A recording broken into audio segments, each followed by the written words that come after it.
Mesdames, Messieurs, bonjour. Faisant actuellement face à un important déficit énergétique, notamment en hydrocarbures, la région de l'Iémois abrite certes les plus importantes découvertes pétrolières et gazières de ces dernières années en Afrique de l'Ouest, mais sa production de brut, existante uniquement en Côte d'Ivoire et au Niger pour l'instant, demeure relativement modeste. Un paradoxe qui puiserait d'abord ses racines dans l'insuffisance des capacités opérationnelles réelles des 3 raffineries en activité dans la région, dont la plus importante d'Afrique de l'Ouest francophone se situe en Côte d'Ivoire. En effet, les pays de l'Iémois consomment près du double de leur production raffinée in situ, se traduisant par un recours massif aux importations de produits pétroliers.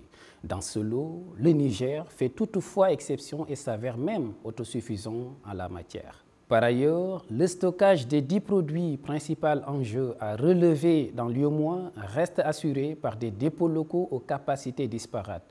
Avec une infrastructure équivalente à 2,6 mois de consommation, le Sénégal disposerait tout de même de la meilleure latitude dans la zone pour s'aligner dans les orientations en termes de stock de sécurité de l'Agence internationale de l'énergie.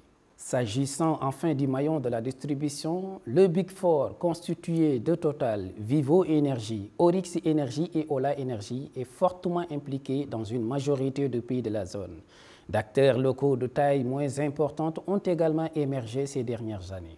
Dans le même temps, la Côte d'Ivoire, avec une consommation soutenue de produits pétroliers per capita, offre une des marges les plus intéressantes dans cet espace sous-régional. En termes de perspective, la croissance démographique et le potentiel de rattrapage des taux de motorisation des différents pays de la zone devraient globalement exercer une pression supplémentaire sur la demande en hydrocarbures. Aussi, les opportunités associées à l'encouragement des investissements dans l'exploration et les mesures de soutien à l'encontre des raffineries sont-elles palpables.